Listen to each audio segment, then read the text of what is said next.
Flap it out. Girls that clap it out, flap it out. That's the regular girl hot tip right off the bat. Actually, I do have a legit regular girl hot tip that I just need to get to. I'm not even doing introductions. I know.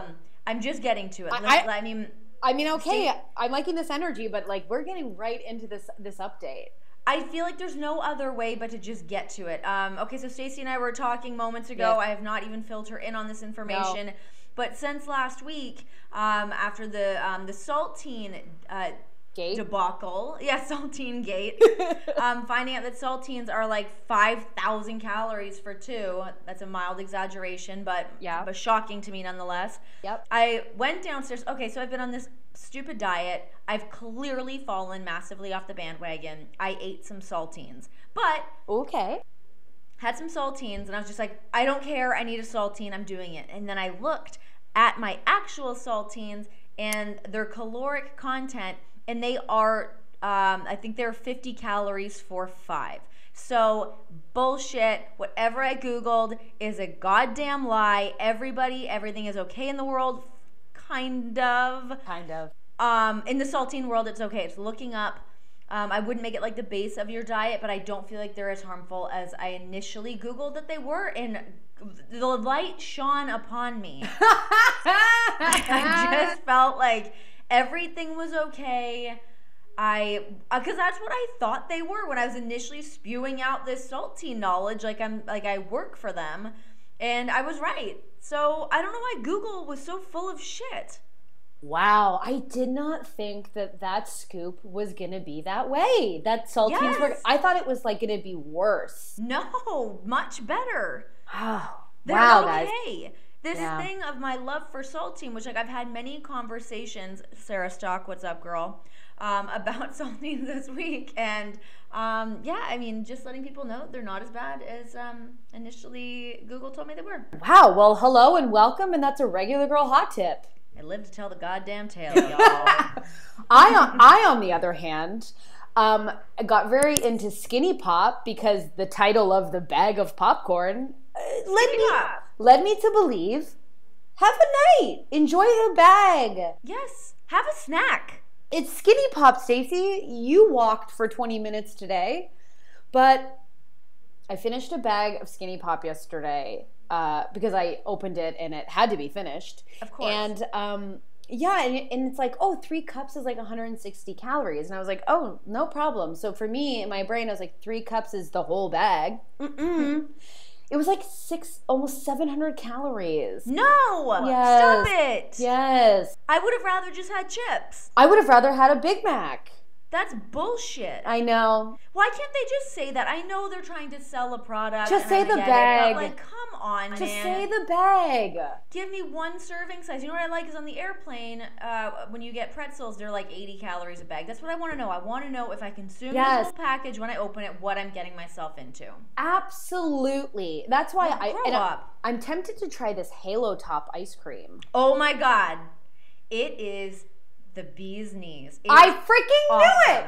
Because the whole pint. So good. Because they get it. The whole pint. That's how much I want to know. Yes, give it to me straight. Let me know what I'm getting into. Yeah. I had a couple friends that are very thin and in very good shape. They're like, get the Halo Top. Because I had said that I was going to have a bit of a time. I'm like, I'm going to get wine. I'm going to head over to Whole Foods, which is save that for a whole other episode. Yeah, it will. We My will. Whole Foods problem. I hate Whole Foods. I got the Halo Top, and it's unreal. Like, what it flavor? Really tastes, I think it's strawberry. And it tastes like legit good ice cream. It's very good. Yeah. Well, I'm going to get it this week, and I'll follow up next week. But I did, after consuming that entire bag of popcorn, buy a Fitbit, which I showed Renee, and we all agreed it was a gross band. It's not a good band. You need to get yourself a new band. You need to upgrade your status. I did. It's the Fitbit Blaze. It's the watch one, and I have a leather band coming in. Yes. But Brendan did see me wearing it, and he went, I don't like that. I feel like when like your boyfriend or husband will actively tell you they don't like something you're wearing, or especially like Brendan and John, who are like two dudes that would never be like, hey, I don't really like that look. They're just like, whatever. Yeah. For them to actively be like, yeah, I'm not into that, is like, that's a telltale sign. Oh, and shut it down. And I wear things like, I wear vests when I'm cold, you know? So, and he's and he's okay with that, but he was like, ew, what is that? And also, like, anyways, I'm getting off track, but I'll see. I don't know about this Fitbit thing, but I don't know. It's sad. Well, but good. Get it started. See where you end up. I mean, I know. If everyone's on them, there must be a reason for it. And now it's up to you as the appointed investigative. Yeah, investigative. That's a hard word to say.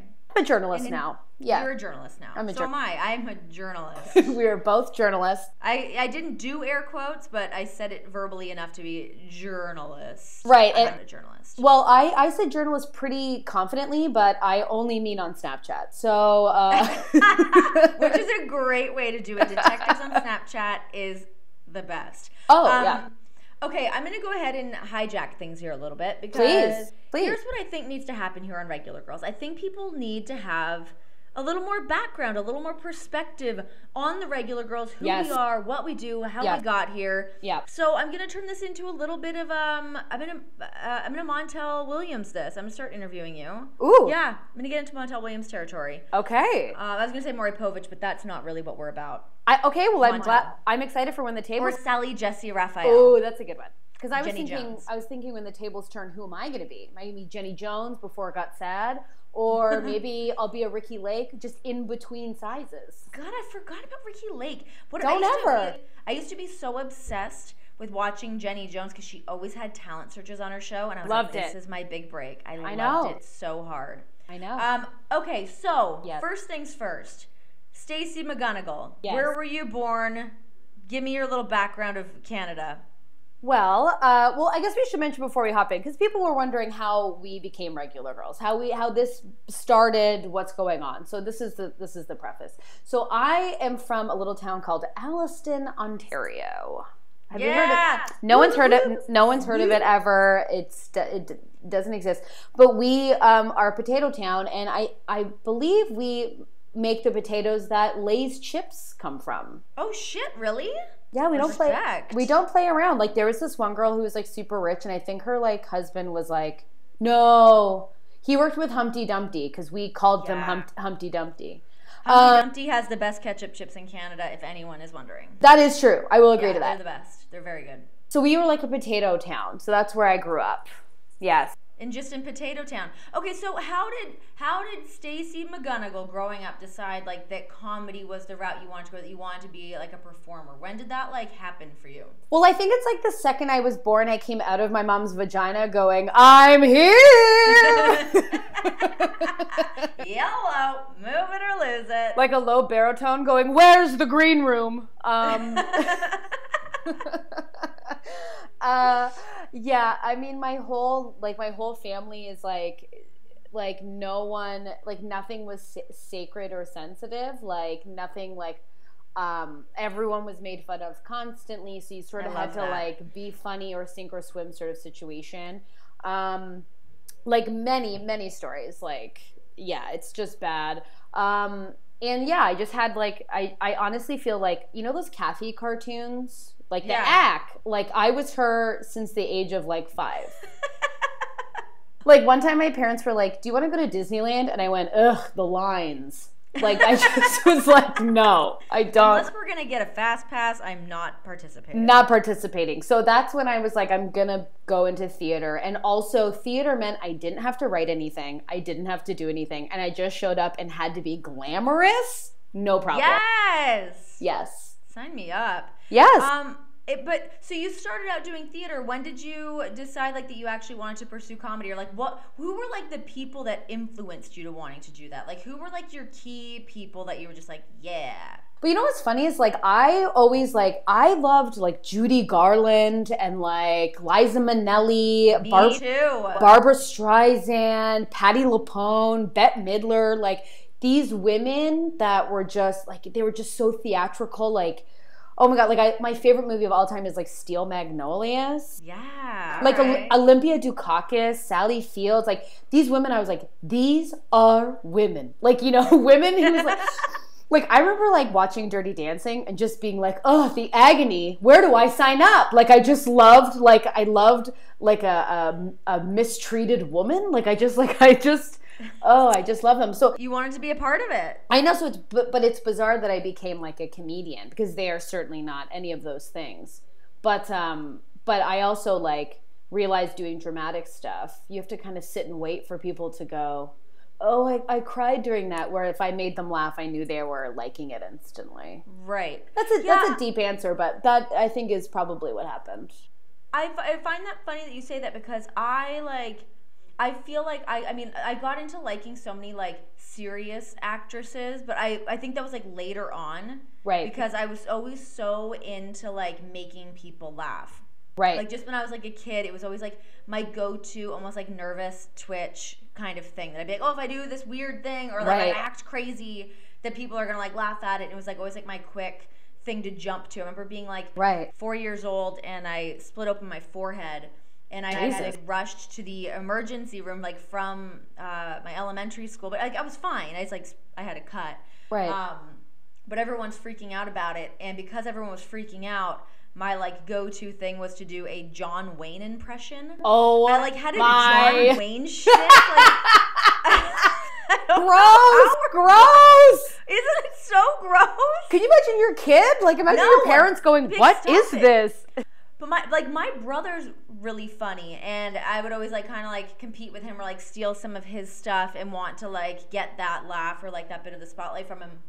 But sorry, that I'm kind of like setting up more of a backstory for this, but I used to watch like a ton of like SNL and stuff with my dad when my parents split. Like that was like the thing that we would do together. Watch a bunch of comedy, like Kids in the Hall, and so good. All that SCTV.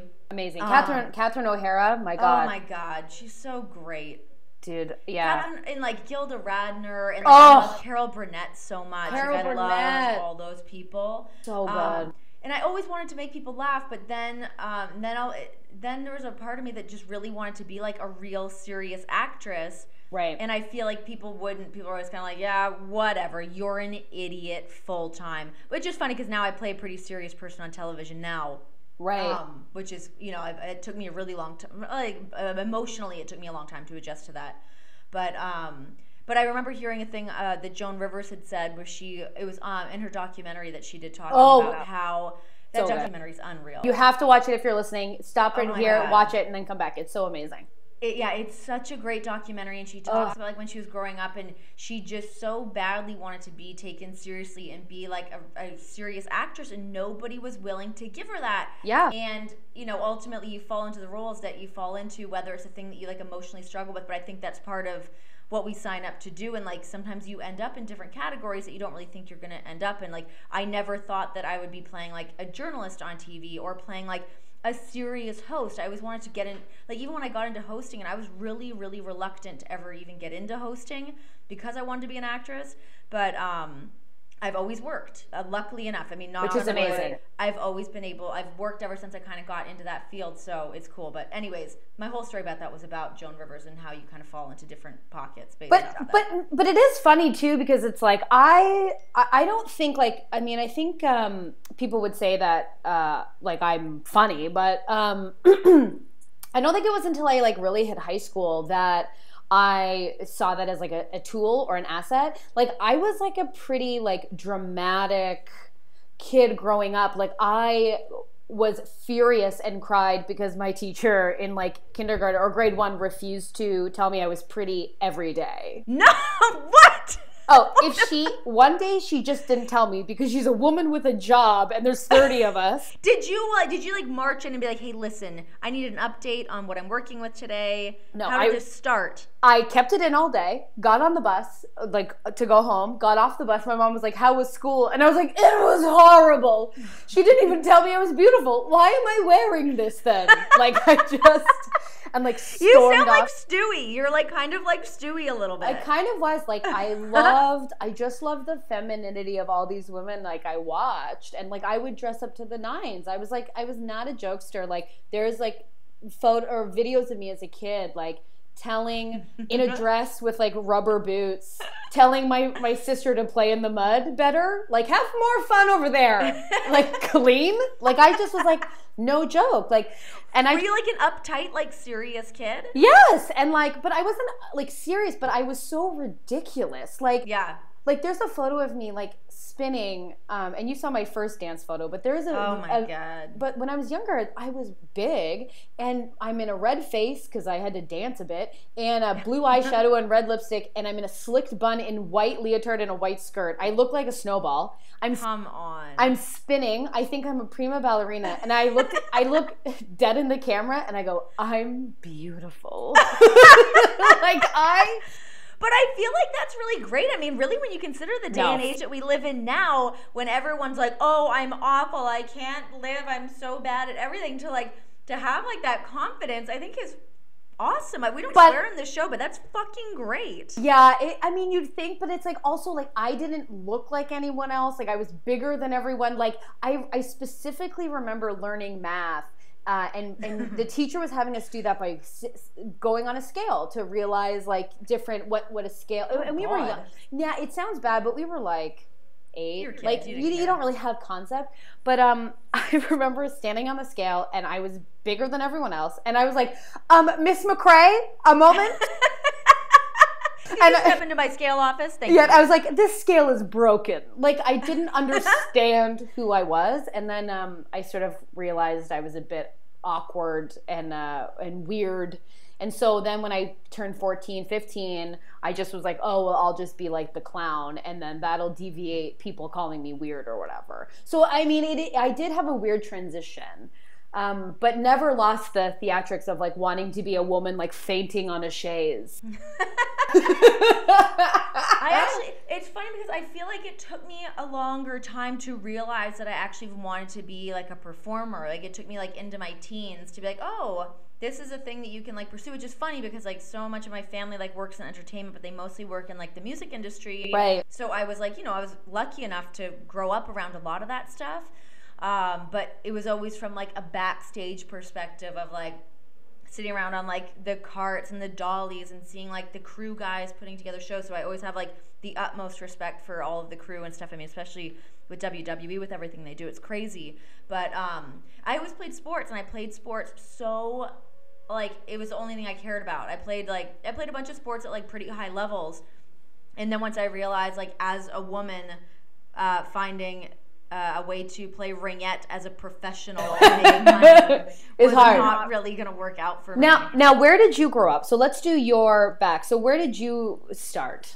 So I grew up in Ajax, Ontario. Woo woo! Yeah, Ajax. I played soccer there. Did you? Yes. Actually, I played soccer there a little bit too. Maybe we played each other. Oh, we probably did. I was the winded one playing defense. So Ajax is like 40 minutes east of Toronto. But we moved around a lot. Like, my parents split when I was really, really young, and we moved like 40,000 times when I was a kid. I'm not really sure why.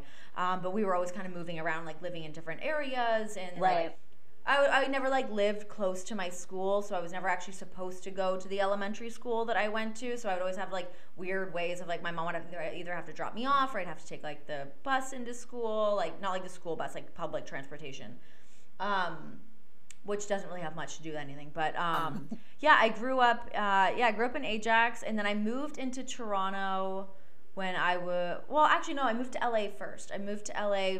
Like, from living at home. Yeah, when I lived at home, I was like that's nuts. 19, and I packed up and moved to LA like an idiot. That's crazy, isn't it? Oh, being here now as a 30-year-old woman, I wouldn't survive as a 19-year-old here. It's crazy. I was actually talking to a friend about that today because I was in LA a couple hours ago, and like it was just like that. That I was just very naive about the whole situation. Of course. I was like, well, obviously I was super young, and even like when I was in high school, like we talked about this a little bit a couple podcasts ago, it's like I never really had interest in being in school. I always knew that I wanted to just go and be in entertainment. Once I like set my mind to that, I was ready to go. It's all I wanted to do. Right. And yeah, I just like packed up my bag. I like set a date. my parents bought my ticket to go out there. I did work. I worked in a sports shop, and I would waitress and stuff here and there. But I didn't have money in the bank per se. And yeah, I just packed up my bag and moved to LA. Crazy. And I lived in Beverly Hills. Holy crap. It's so bizarre. It's such a weird situation. I moved from Ajax, Ontario. Oh, and then Renee. I lived in literally 90210.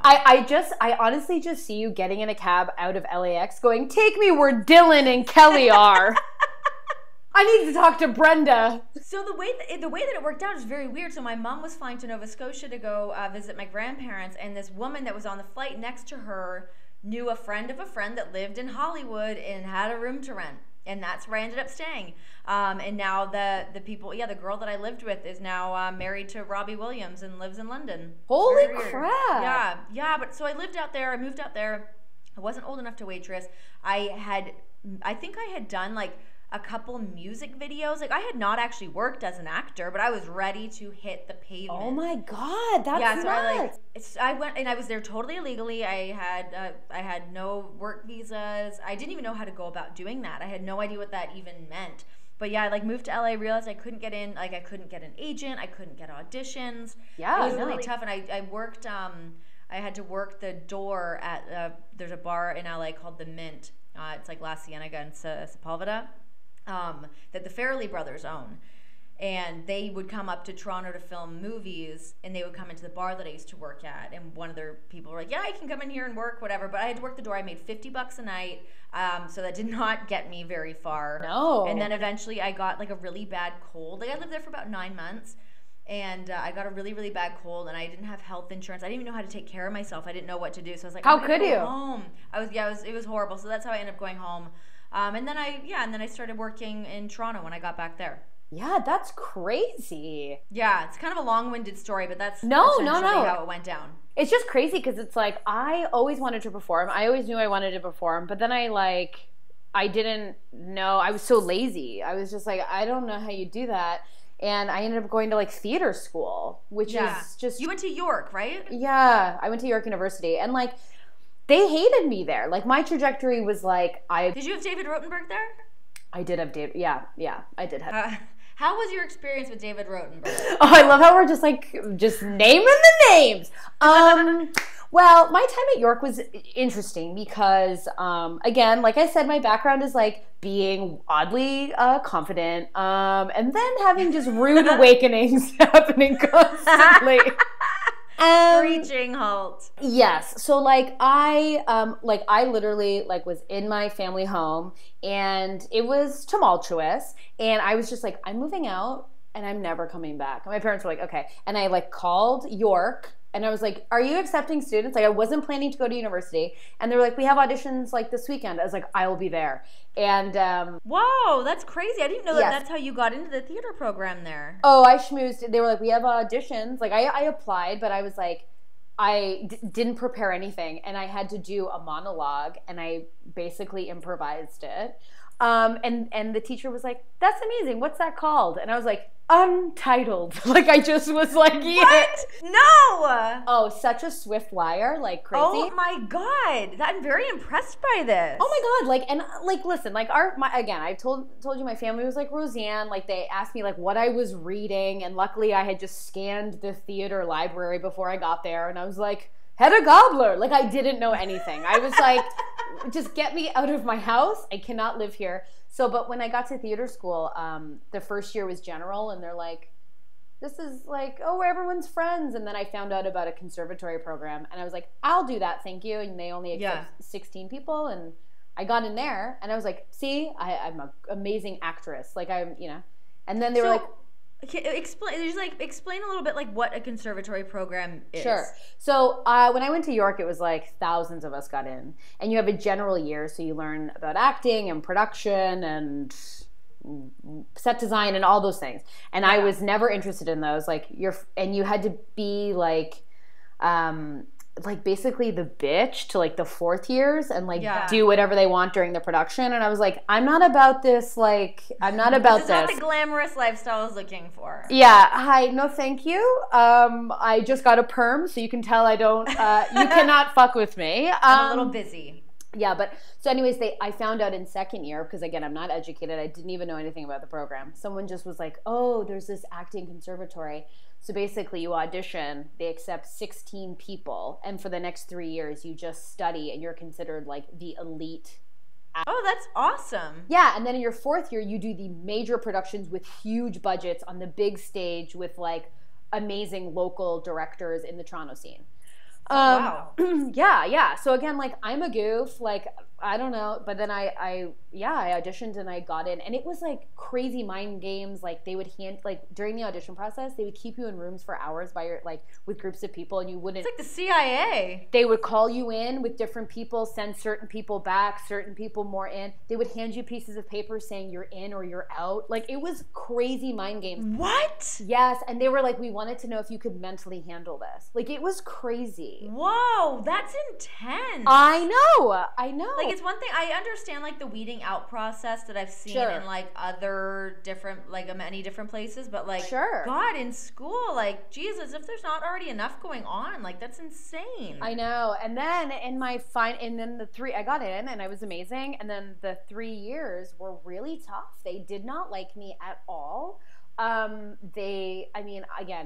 I don't really have any sense of style right now. I disagree. I disagree with that. Right now, I'm full Saturday dad. I'm wearing high-waisted jeans with a sriracha t-shirt and greasy top knot with weird glasses. But I got a perm. I wore weird clothes. I wore like what are those like pants called? Like harem pants? Palazzo pants. Oh my gosh, what a brave move. Thank you. Didn't have the shape. Did not have the shape. No one does. No one does. Dyeing my hair red from a box, which no shade there. I loved it, but they really messed with me. And one time, and then you had to do these I feel like this is a really long-winded story, but they would have like a few times a year you would have meetings with your instructors, and they would always put you in like a weird room where there wasn't enough room and everyone was piled in, and you always sat on a broken chair. It was like this like status shift, and essentially they would always tell me like, you're the worst and like not attractive, you're not pretty.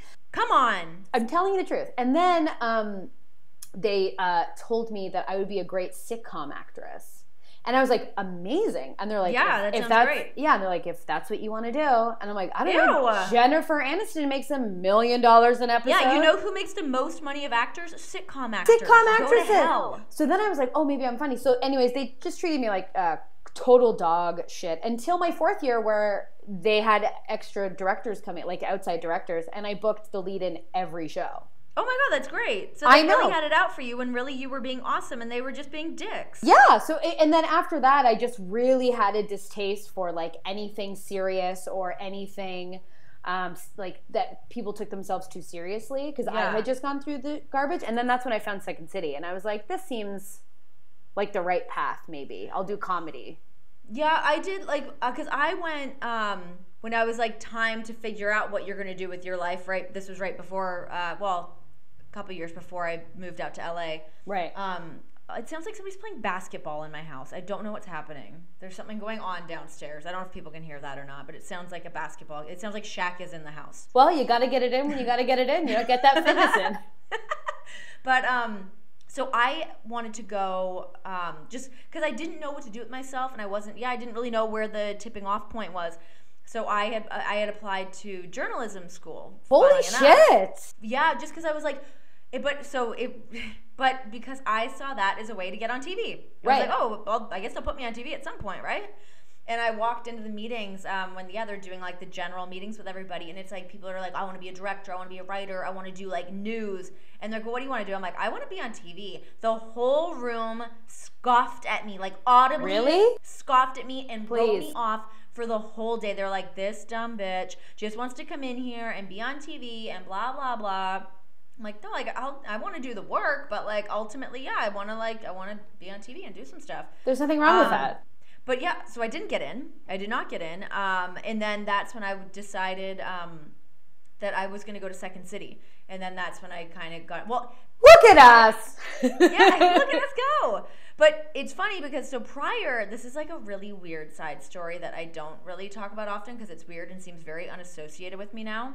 But so when I was younger, yeah. I got nervous there. I was like, what? What happened? I need like some like serious like music coming in right now. Yeah, that can be arranged in post. But when I was like a kid, my mom used to work for this photographer, and he was like, "Oh, you should be a model," but he meant like Sears catalogs and shit. Yeah, I'm like, yeah, that sounds great. Well, I don't know what that means, but sure. So that like when I was younger, I would always go, or like 14, I guess. I would go to like Ford Models and Elite Models, and they're like, "Oh yeah, great," because they were gonna sign me if I hit 5'7", and I never did. But it was them that were like, they gave me the Second City pamphlet and were like, why don't you think about something with this? And I was like, but this was like years later that it resonated, that I was like, oh my God, that pamphlet that I've kept in my drawer from this weird modeling thing that is dumb. No offense to anyone that's a model. Live your life. Yeah, oh my God. I would trade, I would trade Go for it. I want to go to Paris and smoke cigarettes and just like have sex with Nick Jonas. I want to be chic. Yeah. Sign me up. Put me Please. on a runway show. Give me some couture dresses. I'm always cold because I'm so thin. Please. Anyways, go on. Your whole body has a little coat of hair on it. Please. But yeah, and then that's how I ended up going to Second City. But I only did level A through E there, and then that's when I was ready for the big leagues. Well, you know, it's funny when I went to do it. When I went to Second City, I was working as an academic advisor. If you can believe it, I was like, this goes back, but like I was an RA, like a Don. I don't know if we called them Dons at York, but like RAs, like a resident advisor. Okay. So I didn't go to school, so I don't know what any of this. Oh, okay. So I lived in residence. Like I lived on campus. It was the best, and so to get free, because my parents and I, we didn't come from a lot, whatever. So I had to like figure out how to like make money. So so someone was like, oh, you can get free rent. You can live for free if you become an RA, which is just like you get your own apartment and you just like run the floor. And I was like, so I get to be bossy. I get to have my own freaking apartment and I get to like rule the roost. Yeah, no problem. Like, I was a bus patroller back in the day, telling people to sit down on the bus. Everyone called me a nerd, but I got a vest. Like I loved that stuff. What a theme you have with vests. Love a vest. So I was an RA, and oh my God, I've lost where I was going. What was I saying before that? About being an RA and being in control of people and living. Oh, God, trying to make ends meet. Maybe. Yes, yeah, that was it. So I was living on campus. I was a Don. I was the worst Don ever. Like the Don. Or the RA. Yeah, I would have to like plan. Like events and stuff for the students, and I'd be like, I have a monologue due tomorrow. I simply cannot. So I would just order a bunch of Chinese food and go like, everyone be cool, and just like have so much food for them. That's actually awesome.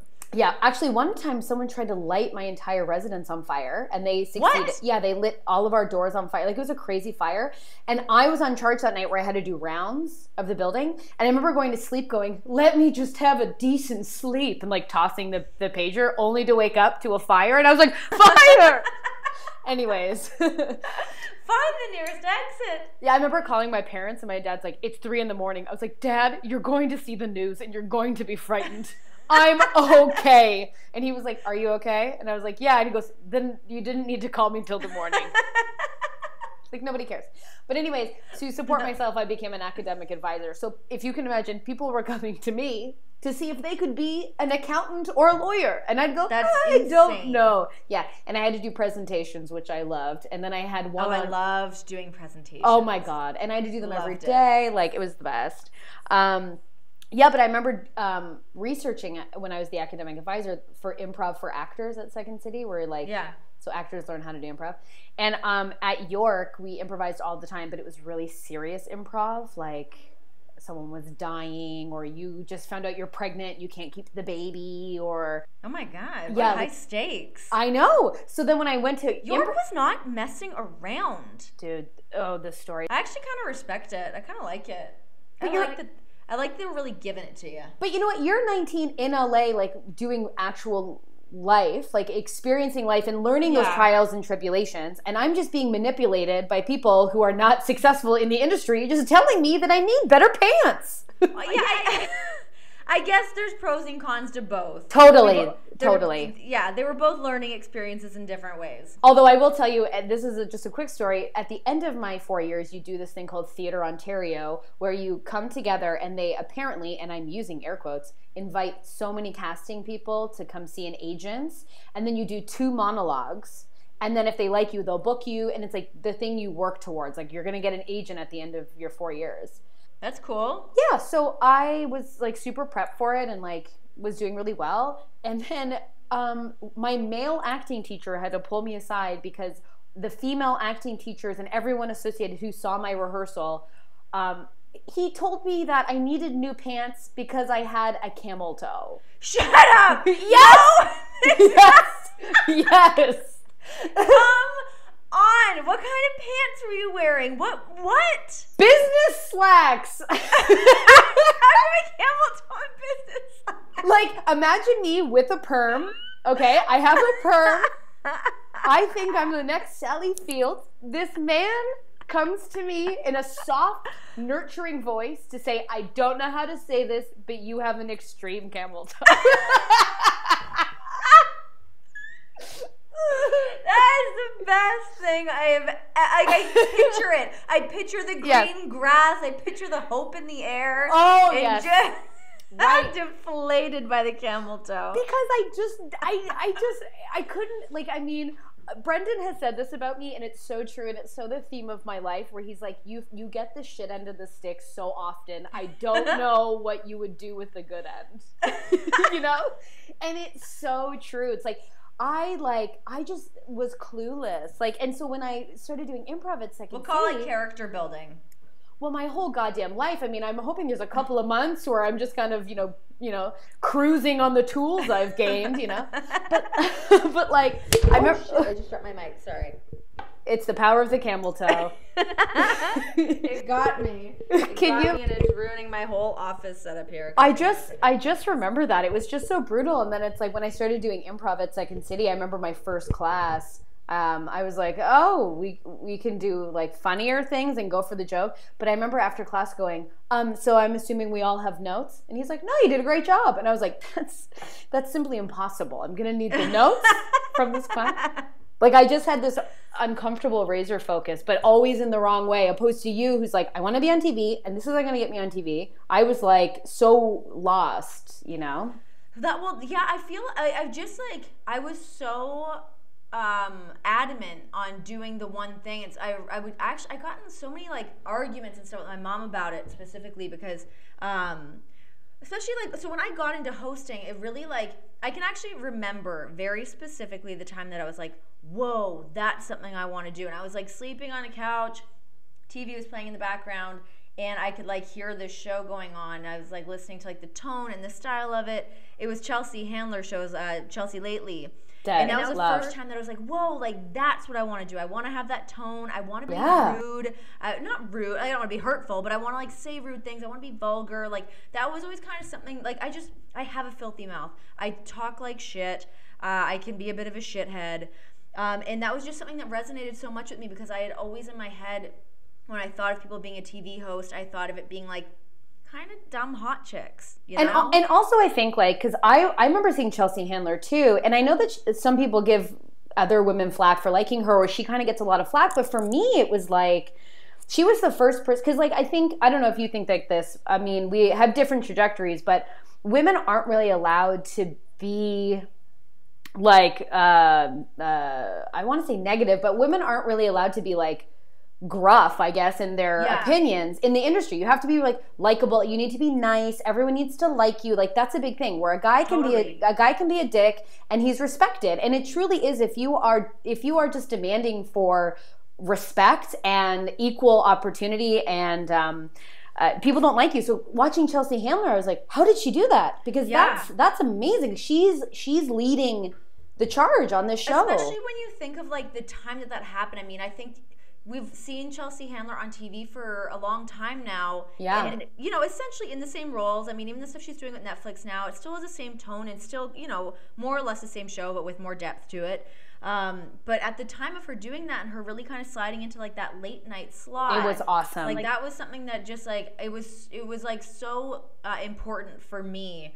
I bet. And that's when I was like, that's what I want to do. That's exactly the tone that I want to have. And I would like, I mean, even, and not so much now, but I would like definitely emulate like a lot of the stuff that she did. So I used to do this old show called Rippin' It and Lippin' It. Oh, no way. Yes. So I did this show on Bite TV in Canada.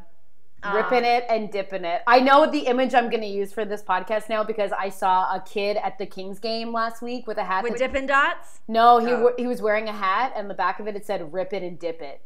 No, it was ripping it and lipping it. Oh, lipping it. Dip. It was I was like, holy crap. Okay, ripping it and lipping it. So the whole concept of it was very weird. So this is another side story. So this is my first time getting into doing hosting. I was like on an online casting site and they're like, oh, we want someone that can be a VJ. And I was like, well, shit, I guess I could do that. I'm getting really tired of waitressing at this point. Yeah. At the ripe age of 21. I'm like, I've had it. I've had it up to here. I'm not a star yet. What's going on? Oh, I get that. So I went out to like Mississauga, Ontario for this audition, and I show up and it's like legit a bunch of girls in bikinis. And I'm in like jeans and a t-shirt. Like I didn't know anything about putting on makeup. Like I was always such a tomboy. Like I was always just in like jeans and a t-shirt and like running shoes.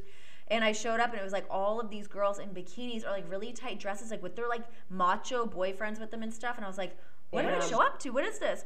So I walked in the room and legit pretended that I was there to audition for Canadian Idol. I don't know why I thought that was like the funny thing to do at the time, but I was like, I don't know, this is not for me. This is going to be weird. Right. So I just went in and like totally like effed around with the whole audition, and they were like, hey, you're great. Do you want a show? And then they gave me what ended up becoming Rippin' It and Lippin' It. And I was working on a couple other shows with them that I would like write for this other show.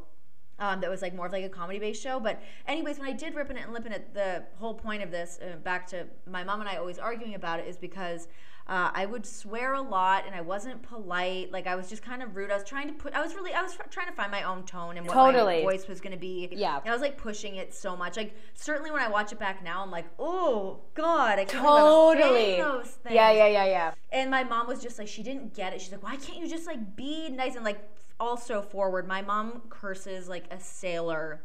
I get it from her. But she's probably looking at you going like, that's not her. Why is she doing that? Do you know what I mean? Well, and it wasn't that it wasn't even not me. I was like that. I wasn't not being me. I still needed to have on a bit of a TV filter for it to be appropriate, especially for like a young girl that like a young white girl with like, it was just like looked like this like so vanilla girl. It's just like, anyways, blah blah blah, like super rude, but like. And that's when I come back to like the Joan Rivers and the Carol Burnett's and Gilda Radner and like some of these girls that would just kind of like do whatever the hell they wanted. And I was like trying to show her that so much because she was like, she really like at times was like, you're not going to make it. This is going to be bad. Like really? no support at all. And I was like, I was really like firm in my belief of like what I wanted to do. Which is great.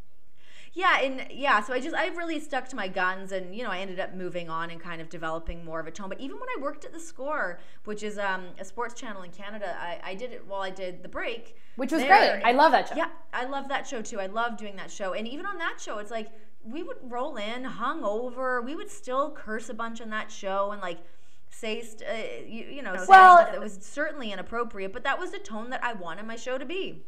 And I remember when you did The Break, there would be nights where we would hang out, and we'll get to how we met, but like when like I would be like, oh, they're working, and I was just with them very drunk eating cheese the night before, and only I look puffy. I would just like roll in like just such a piece of shit, but that was like kind of how I wanted.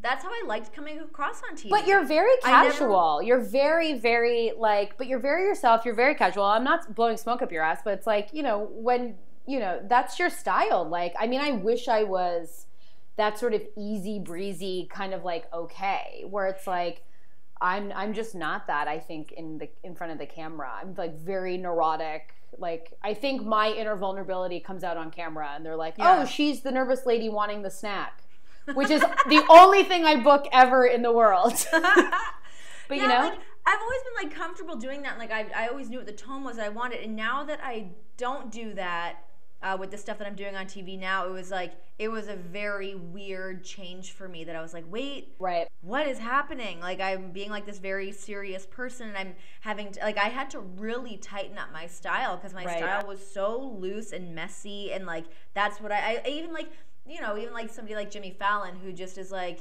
he's so great and charming, and he's got his own eloquent style, but like he bounces all over the place sometimes, and like. I like that loose style. It's always something that I've liked. I don't know why or what my point of this was. I think I might have ruined it, but I don't remember what my point of it was. But something about just. Well, it was about your mom wanting you to, like, you know, clean it up. But it's like, you're not going to learn how to do that. It's like, when I started doing, so after I finished second, like, I remember going at my first class at Second City and finding out about another conservatory program, which, you know, I love those. And I was like, I'll do that. And they were like, you need a background. And I was like, listen, I've been doing, like, drug addict improv for, like, 4 years. I've got it down. Yeah. Thank you. Yes. And I ended up getting in, but while I was doing that training, I started doing stand-up. And so I started as a stand-up, really. And I remember my first bit, I was like dressed up to the nines, dress, heels, feather fascinator in my hair. What? Yes. You had a fascinator? Oh my God, that's so great. Hello, thank you. But not when you do stand-up and you're... This is like before Etsy even existed. It was. I made it. I made Good the fascinator. For you. Yeah, no problem. DIY project. I love how I said no problem as if you said thank you, as if you wanted one. But but I remember doing stand-up, and like my boyfriend at the time, like I would write stuff about our real life. And he would come and sit front row, and I would talk about our life, which, you know, obviously we're not still together, so it wasn't going well. But, like, here I am dressed up to the nines and talking about how I'm, like, uncomfortable and awkward and, like, isn't this crazy? And the audience was like, who are you? Like, shut up. Like, what are you talking about? You look like someone from, like, the 20s. Like, can you vote? Like, who are you? Like, you know, and it's like, and then I skewed the other way where I'm wearing, like, flannel and I'm, like, swearing constantly. And it's like, that also wasn't believable. And I'm like... Right. You know, so it's like you have to have those awkward years of like figuring out where you are. Yeah, you gotta like cut your teeth a little bit in different places, like in whatever way that, especially like when you're young and like it's so. I feel actually really bad for. I feel really bad for people that don't get to do that because I've seen people on like larger stages not have that experience and they're trying to figure out who they are. In like front of a huge audience, and like if you have to fall on your face in front of that many people, it's like it's very unforgiving. It's tough. And also, like, I mean, I will say we are very young, both of us, but also we're lucky enough to not grow up with the internet. So it's like exactly. I didn't even know what Facebook was till like university. Although I will tell you, I'm still quite young. And but I was like, thank God. Like, I mean, now. You know, now it's like there's no time everywhere. You can't grow. You can't make huge, massive mistakes, which I have certainly done. You can't make big mistakes, and it's also like I feel like we were also like right before the time of everyone like being YouTube stars and all this like different like types of like online celebrity stuff where everyone kind of had an opportunity to do stuff as like for you being in LA like audition wise how is that like now? Like I haven't auditioned for anything in so long that like I don't even know what it's like now. Well, let me tell you, it's something similar about you dressing up and going to Mississauga, but it's similar. I got this audition to play a woman. I can't even really remember, but they were like, you have to dress up like a strong woman. I don't know if I've said this on the podcast yet, but so I was like an opinionated woman or a bulky woman? No, they were, well, I mean, that's my hit for sure on both ends, but is she bulky? Send her in. But they were like, she needs to be a strong woman. So like I was new to LA. I was like, amazing. I know what a strong woman is. I play them all the time, and I am one. And I show up in like a blazer and pants, and everyone else is in like an Hermes wrap dress and Christian Louboutins. And I look like Ellen DeGeneres' bloated cousin. And I walk in, and the casting director goes, "Isn't that cute?" No. Yes, of course.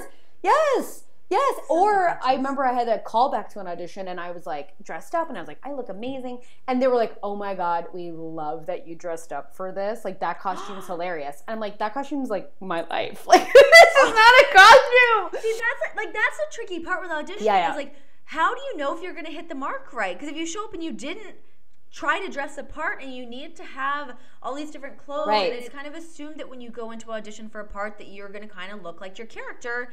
But then if you don't, like, it's a very sticky situation. But also, like, I think the thing is like, I'm realizing now is like, I'm probably not, like, I'm a comedian, but I like to make my own stuff, right? So it's like when we met, I was doing Second City, right? Yeah, you were on main stage. Yeah, so I was doing Second City main stage in Toronto, and I was writing you can't just brush over Second City main stage. No, I won't. It's great. And I was really focused. Like, when I got into the conservatory at Second City, like, which is like a kind of similar to an A to E program where you're working to write a show. Like, I was like, I'm just here to get a job. Like, I was like super laser focused, and I was like, I'm gonna be on that stage. I want to be Catherine O'Hara. Like, she's freaking amazing. Yeah. But when I was doing Second City, I got to write my own stuff. So it's like, if I wanted to be like a sexy woman, I wrote that. If I wanted to play a teen boy, I wrote that. So it's like, I was sort of spoiled, before LA, where I got to do whatever I wanted and do however I saw myself, and I was in control of that. So now it's interesting. No. I'm just saying now it's an interesting shift where it's like, I'm in my opportunity as far as auditioning is in the hands of someone else saying, no, but you look like this. So you're this. I find that's one of the weirdest things that I've found working in America or like working in the States is that when you're in Canada you have to be able to do everything because if you don't just go and audition to be you can't just go be an actress. You have to know how to do all these different everything. Things. You need to write your own material. You need to understand how the show works. Like I mean when I worked for the score, it's like nobody wrote. I mean, like. But you were driven too. You were driven too on the score. You were like, we're doing this thing. This is the tone. Like you were very. When I first. To. Yeah. Well, I remember meeting you and being like, she's a total smoke show. You were just like, hey, and like so pretty and being like, no, but I promise, I love cheese. And I was like, who is this woman? Whatever. My favorite story ever of when we first met, I think we were hanging out in New York maybe, and like you were just like, oh my God, I have all these clothes, like you should try them out. And I was like, don't even insult me, Renee. I came here wearing jeans. They no longer fit. I've only been here 4 days. Leave me alone. But you were so chill, because like you are like a total smoke show. So it's like for me, like, because by the time I had met you, I was like, oh, I'm just a weirdo. Do you know what I mean? God. Like now I'm sort of realizing, oh no, I'm an acquired taste. But like, do you know what I mean? Like I just think it was like we got along so easy, but I thought it was funny because we had come from such different trajectories. Do you know what I mean? Totally. Especially like when you think of like the times that we met. I mean, just to get to like how we met through my ex-boyfriend Norm was very good friends with you and Brendan, and I met you guys through there in Comedy Bar, and that's how friendships flourish. But you were just like, it was awesome because it was like because I was like, oh, she's, it was interesting having me being like a comedian or whatever. That was my thing. Meeting you and I'm like, oh, you're like a host and do this. But then meeting you and it's like your Rolodex of information, like it was awesome. I'm like, oh no, we have the same basis of information. That sounds like a real nerdy explanation. But you know what I mean? Where I was like, like it was surprising because you're like super chill. Because I was like, oh, she's like, she might, I don't know what she's going to be like. And you were so chill. I was like really uptight, just as uptight bitch. I mean, I have such social anxiety, and I was like, oh my God, like she's on TV, like she's successful, like she makes money. I pay for subs and dimes. Like this is a different. But then we go to Prince, we all eat spaghetti, and it was the best. But you know what I mean? Like, I was like, this is really awesome, and more people should see this side of her. But then you started seeing that with the break, and now totally. Yeah, it depends on like where that stuff comes from, and like trying to like stay true to like those like the tones and stuff that you want to have that I think ultimately make people successful at stuff. Totally. And I mean, anyway, sorry. I don't know if we got really dark there for a second, but I'm okay with it. Hey, you know what? We can do whatever we want. No one tells us what to do on the show, which is the great thing about it. We can do whatever we want. And one last thing I would like to talk about before we move on. is the show. So you moved to LA. Yes. And then you booked a big show. What was that whole process my God. for you? Give me the rundown on that. I love how I didn't even think about that.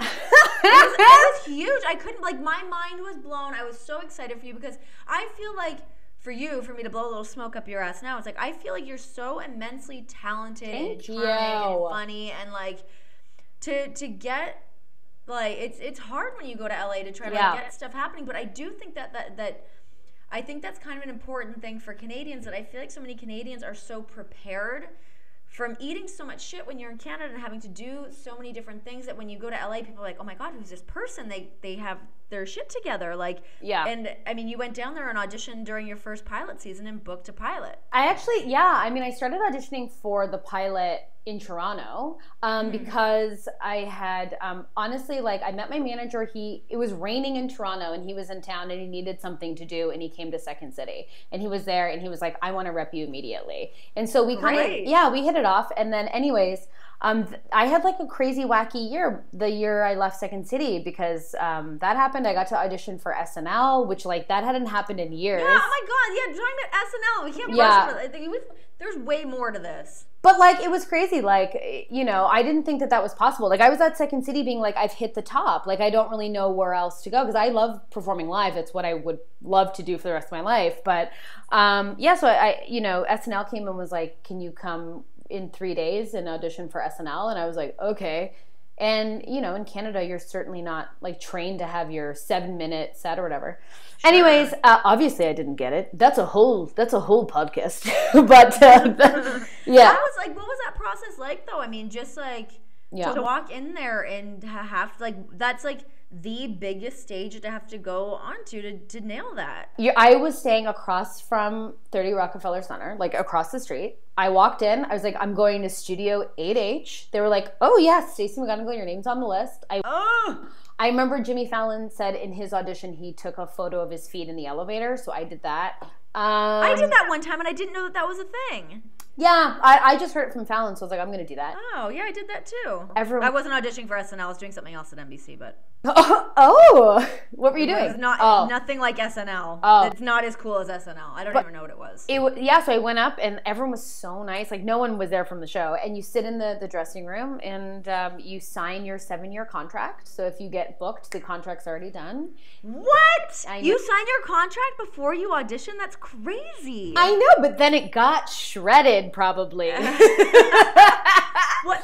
That's like really emotionally stressful. Holy shit. Totally. And then you sit there for like an hour and you wait. And and everyone gets put in different dressing rooms, like whoever's auditioning that day. So my friend Jason and I were auditioning, and it was freaking crazy. And then I met Seth Meyers, who's so lovely and nice, and he was there in the audition. What a babe. I got one laugh. That was it. They were like, they don't laugh. That doesn't mean you're not good. But that's the big thing. They don't laugh. They don't laugh. Just so you know, they don't laugh. Yeah. I got one laugh, and I was like, that's a success, and didn't get it. But then after that, I started auditioning for this pilot, which was called Ellen More or Less, and I was like, oh no, you just froze. Oh, did I? Oh, there we go. Okay, you're back. Yeah, so then after I auditioned for SNL, I got this thing from my manager being like, can you put yourself on tape for this pilot? So I put myself on tape, and I said, hey, I'm going to come to LA. Can you get me in the room? And he did, and I showed up, and they gave me a call back in the room. They were like, can you come back tomorrow? And I said, yeah. And then I think I auditioned like 3 more times, and then they said, we're going to go with someone famous, which happens a lot. So I flew back to Canada. I was like, well, that was fun. I got pretty close, but whatever. Then I got a call being like, can you put yourself on tape again? And I was like, oh, and you were doing the same material every day. And so I made a funny video. In one of the scenes, there was like a flashback where I'm playing ukulele. So I just borrowed a friend's ukulele and like played it and did like something funny where I looked gross. Yeah. And the concept of the pilot was a woman who is larger who loses just a normal amount of weight. Like she loses weight and then she has to navigate her life as like this new woman. So I was like, I totally get this. So I played the ukulele and they were like, flew me back from that video. They were like, we want her back to tape. So then I had to audition again, and then I had to do a network test, which is like all these executives in like suits. So when you do a network test, and I really only know this from like watching other like watching other movies about that. So you have to go in and just do like a live audition for a bunch of suits. Yes. Is it like the weirdest situation? Oh, it's crazy. Like, and there's two other girls. So there's three of us. And again, you sign your contract. So you're like, if this goes, my contract's done.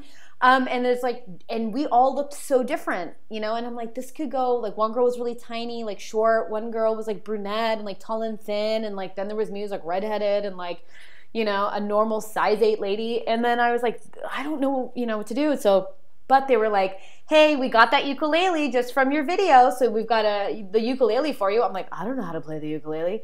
So then I had to pretend, Renee, that I knew how to play ukulele. Come on. Dude, like, I don't even know what a chord is. So I was just like strumming it, and they were laughing, and I was like, oh, okay.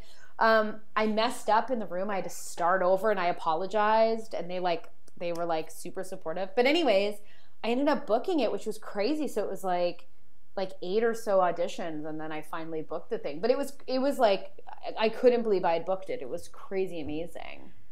Which network was it through? For NBC. I was like, when I was shooting it, it was so amazing to shoot it. I thought it was gonna go for sure. It didn't go, obviously, but everyone was like, man, like, you're gonna be on Fallon, you're gonna be on this. Like, I just thought, like, I was just like, Hollywood, I'm ready. Like, I thought for sure I was going to be like a superstar when that. My heart was like so happy for you when I knew that happened. I was like, oh my God. Like, but I mean, those are the things. I mean, that's just how it goes. It's like you book something and it either goes or it doesn't go. And like, it's so tough. I know. It was a hard fall because in Canada, you know this, like in Canada, you're like, that doesn't happen. Like, that doesn't happen at all. Like, this is crazy. I was on like Deadline and like Variety, and people were talking about me, and I was like, this is insane.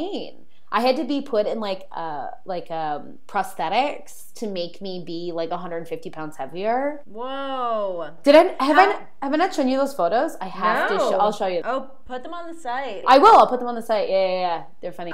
So you shot the pilot. You just shoot the one episode, and then kind of go from there. Just goes to like the networks, or they sit and watch and decide which shows they're going to pick up for the season. Yeah. So like I had to fly back to LA just to see it. And they just decided not to go with it, and now I don't own it. I can't watch it. I've seen it like twice, and it's just like LA's so crazy, where they're like, no, thank you, and then you just move on.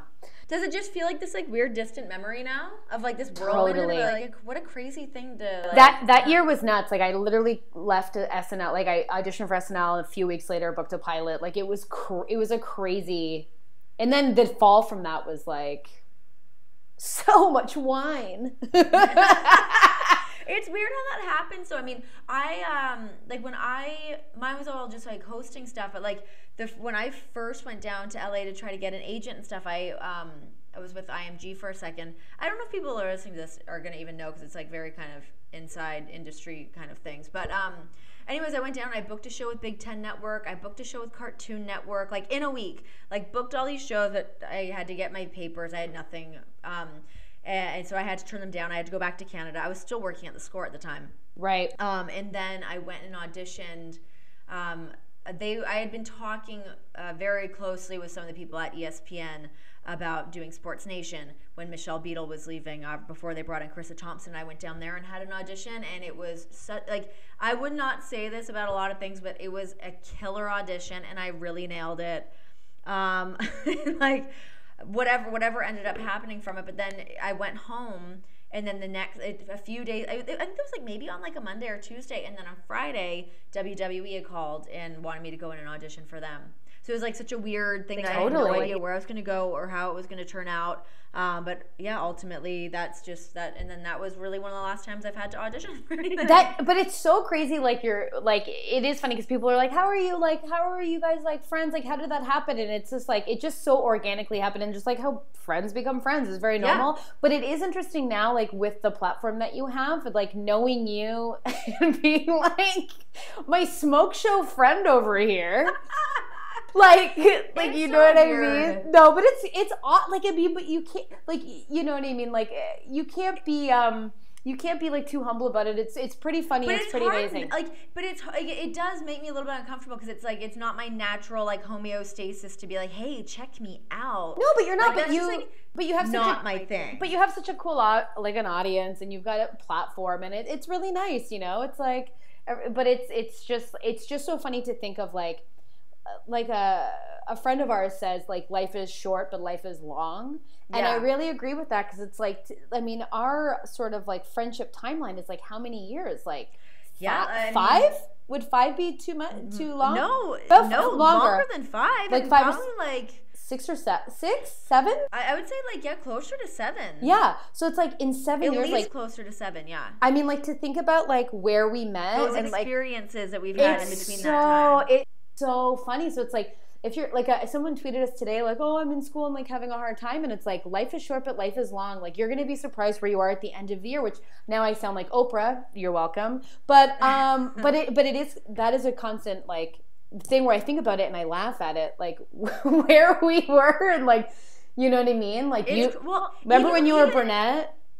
It's insane. Like how like even today is like an example. I woke up in Detroit, flew to Los Angeles to get my hair done, and now you're back and now I'm like back home talking to you, but I feel like none of that stuff even happened. Like I'm just home doing a podcast. I wasn't in Detroit earlier, and like none of that happened. And then like, you know, and it's so funny.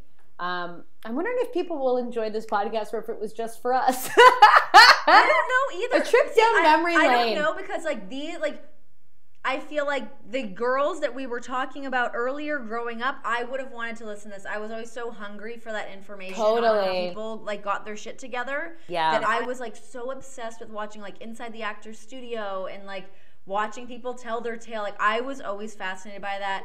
I don't know if other people are, so I guess we'll see how this one does. You wanted to know, and here it is. But no, I think it's really awesome that we've like come back because we've done like so many interesting things, and it's like I don't know. It's nice to meet at the same place where we're like, oh, we wanted to make something together. Like I mean, totally. When we say that to people, they're like, yeah, but what do you mean? But it's like, but we have been giving other people opportunities.